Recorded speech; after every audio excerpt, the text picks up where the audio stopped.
किसान साथियों नमस्कार, मैं पुनीत सिसोदिया। किसान भाइयों, ग्लूकोन डी के बारे में आप सब जानते होंगे क्योंकि ये बहुत ही पॉपुलर एक एनर्जी ड्रिंक है, स्पेशली ह्यूमंस कंजप्शन के लिए, यानी कि इंसानों के लिए। लेकिन बहुत सारे किसान जो हैं फार्मर प्रैक्टिसेस के अंदर ग्लूकोन डी का उपयोग आजकल अपनी फसलों में करने लगे हैं, स्पेशली स्प्रे में।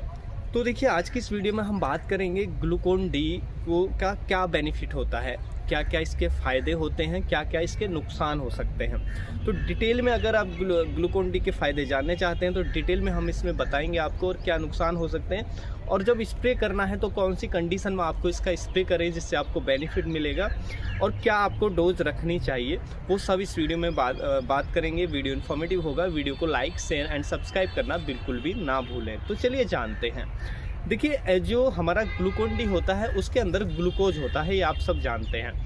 ग्लूकोज सबसे पहला, अगर हम इसको अपनी फसलों पर स्प्रे करने जाते हैं तो पहला बेनिफिट ये देता है कि ये इंस्टेंट एनर्जी का देने का काम करता है हमारे प्लांट को, यानी कि बहुत तेज़ी से एनर्जी सप्लाई करता है प्लांट के लिए।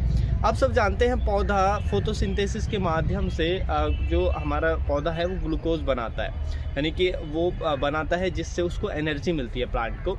तो वही ये जब हम ग्लूकोज डायरेक्ट दे देते हैं तो इससे क्या है, इंस्टेंट एनर्जी हमारे प्लांट को मिलती है, जिससे स्पेशली जब हमारा प्लांट स्ट्रेस में होता है, यानी कि तनाव में होता है, जैसे अभी हाई टेम्परेचर है, हाई टेम्परेचर का तनाव बहुत ज़्यादा फसलों में देखने को मिल रहा है। फसलों की जो पत्तियां हैं आप देखेंगे, स्पेशली जब हम दोपहर की बात करें, दोपहर के समय पत्तियां एकदम से मुरझा जाती है, यानी कि पत्तियां प्लांट पूरा स्ट्रेस में चला जाता है।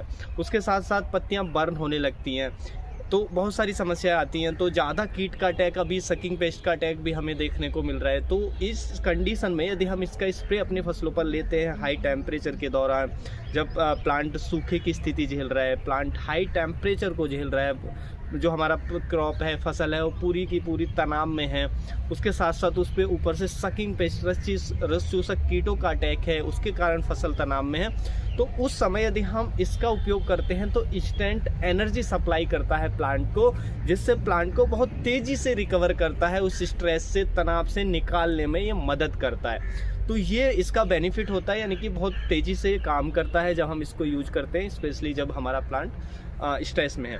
उसके साथ साथ देखिए, ये न्यूट्रिशन एब्जॉर्प्शन में हेल्प करता है।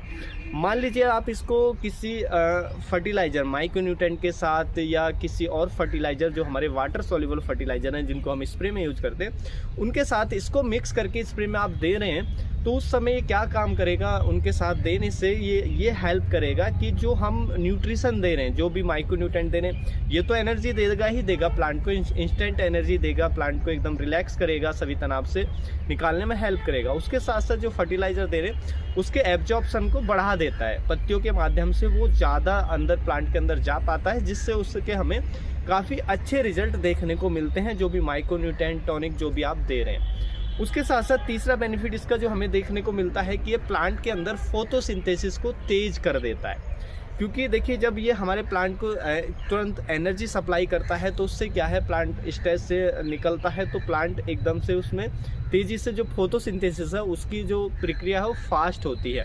इससे हमारे प्लांट को ही बेनिफिट हमें देखने को मिलता है स्प्रे करने से। उसके साथ साथ देखिए, ये हमारे पौधे में जो फ्लावर ड्रॉप, और अभी फ्लावर ड्रॉप या फ्रूट ड्रॉप अभी हमें देखने को मिलता है, स्पेशली हाई टेम्परेचर में ये समस्या काफ़ी ज़्यादा देखने को मिलती है कि जो फूल है वो गिरने लगते हैं, फ्लावर ड्रॉप होता है, फ्रूट ड्रॉप बहुत ज़्यादा देखने को मिलता है। तो ऐसी कंडीशन में यदि हम इसका स्प्रे लेते हैं तो ये फ्लावर ड्रॉप, फ्रूट ड्रॉप को रोक देता है, क्योंकि प्लांट को एनर्जी तुरंत देता है, प्लांट स्ट्रेस से बाहर आता है, तो जो फ्लावर ड्रॉप हो रहा है वो रुक जाता है, तो उसमें कमी हमें देखने को मिलती है। ये भी हमें इसका बेनिफिट देखने को मिलता है। तो ओवरऑल हम समझें तो जो ग्लूकोन डी है इसका आप उपयोग कर सकते हैं जब आपका हाई टेम्परेचर के कारण, ज़्यादा गर्मी के समय जब आपका फसल बहुत ज़्यादा तनाव में चली जाती है, तो उस तनाव से तेज़ी से रिकवरी के लिए, तेज़ी से बाहर निकालने के लिए आप ग्लूकोन डी का उपयोग कर सकते हैं।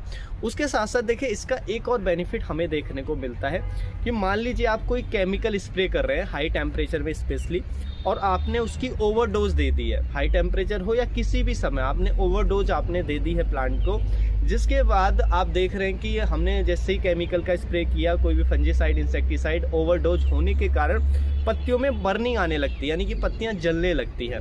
तो देखिए अगर आपको ऐसा सिम्टम्स नज़र आ रहा है तो उससे रिकवरी के लिए, यानी कि उसकी फास्टेस्ट रिकवरी के लिए फसल को या पौधे को आप ग्लूकोन डी का स्प्रे कर सकते हैं इमीडिएट। तो आप तुरंत इसका स्प्रे कर देंगे तो आपका प्लांट बहुत तेज़ी से रिकवर हो जाएगा। जो आपका बर्निंग हो रहा है वो रुक जाएगा और बहुत तेज़ी से फास्ट रिकवरी आपको देखने को मिलेगी। तो अगर हैवी डोज आप दे देते हैं किसी केमिकल की तो उसके बाद भी आप इसका तुरंत स्प्रे दे सकते हैं, फिर प्लांट को उस स्टेज से, उस तनाव से आप बाहर ला सकते हैं ग्लूकोन डी का उपयोग करके।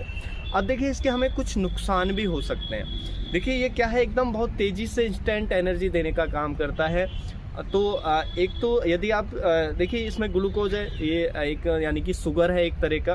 तो अगर आप इसको ज़्यादा देते हैं, ज़्यादा मात्रा में बार बार आप अपनी पत्तियों पर, फसलों पर स्प्रे कर रहे हैं, तो उससे क्या है, पत्तियों के सरफेस पे जो शुगर है, शुगर की मात्रा बढ़ेगी। शुगर की मात्रा बढ़ने से क्या होगा, एक तो कीटों का अटैक ज़्यादा हो सकता है अपने प्लांट के अंदर, यानी कि कीट ज़्यादा अट्रैक्ट हो सकते हैं। उसके साथ साथ फसल के अंदर जो फंगल इन्फेक्शन है वो ज़्यादा आपको देखने को मिल सकता है। तो ये भी समस्या हो सकती है। तो इसलिए इसको, जैसे ही आपको फसल तनाव में है तो मैक्सिमम एक स्प्रे ले सकते हैं, या आपने केमिकल की डोज हैवी अपनी फसल पे डाल दी है तो उसके बाद एक स्प्रे ले सकते हैं। यानी कि ओवरऑल एक फसल पे एक या 20 से 25 दिन बाद दूसरा स्प्रे ले सकते हैं। लेकिन मैं रिकमेंड करूँगा कि अगर आपको लग रहा है कि फसल किसी भी तनाव में है तो मात्र एक स्प्रे लें, उससे ज़्यादा इसका उपयोग ना करें। ज़्यादा उपयोग करने से आपको इसके नुकसान भी देखने को मिल सकते हैं जो मैंने बताए। अब देखिए यदि हम इसकी डोज की बात करें कि हम जब इसका उपयोग कर रहे हैं स्प्रे में तो हमें क्या डोज रखनी है। पहले आप इसको किसी भी फसल के ऊपर उपयोग कर सकते हैं। यहाँ पे मैं आपको रिकमेंड करूँगा कि आप इसका पहली बार जब उपयोग करने जा रहे हैं किसी भी फसल पे, तो आप पहले से कुछ ट्रायल कर लें, कुछ प्लांट पे ट्रायल करके देख लें। पहले तो थोड़ा सा एक एरिया सेलेक्ट करें, उस पर ट्रायल करके देख लें। उसके रिजल्ट आने के बाद जब पूरी फसल पे जाएं कि कोई साइड इफ़ेक्ट तो नहीं है, तो ये आपको ज़रूर सावधानी बरतनी है इसके उपयोग से पहले। यदि हम इसकी डोज की बात करें तो देखिए इसकी जो डोज आपको रखनी है लगभग 500 ग्राम आप 200 लीटर पानी में मिक्स करके 1 एकड़ में आप इसका स्प्रे कर सकते हैं। तो ये डोज रखें, इससे ज़्यादा डोज आपको नहीं रखनी है।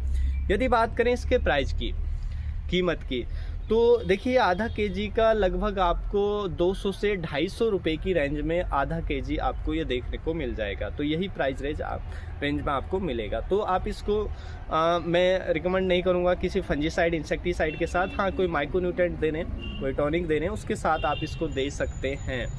और उससे पहले भी, देने से पहले भी यही आपको सजेस्ट करूँगा कि आप पहले कुछ एक छोटे से एरिया पे आप इसका ट्रायल कर लें 6-7 दिन बाद। फिर जैसे ही रिजल्ट आपको मिलता है, पॉजिटिव रिजल्ट मिलता है तो पूरी फसल पे जाएं, नेगेटिव रिजल्ट मिलता है तो वहीं पर रोक दें। तो इसलिए ज़रूर आप ट्रायल कर लें। तो उम्मीद है जो जानकारी है आपको अच्छी लगी होगी। जानकारी अच्छी लगी तो वीडियो को लाइक, शेयर एंड सब्सक्राइब करना बिल्कुल ना भूलें। मिलेंगे हम आपको एक और नई वीडियो में नई जानकारी के साथ। तब तक के लिए आप अपना ख्याल रखें। धन्यवाद।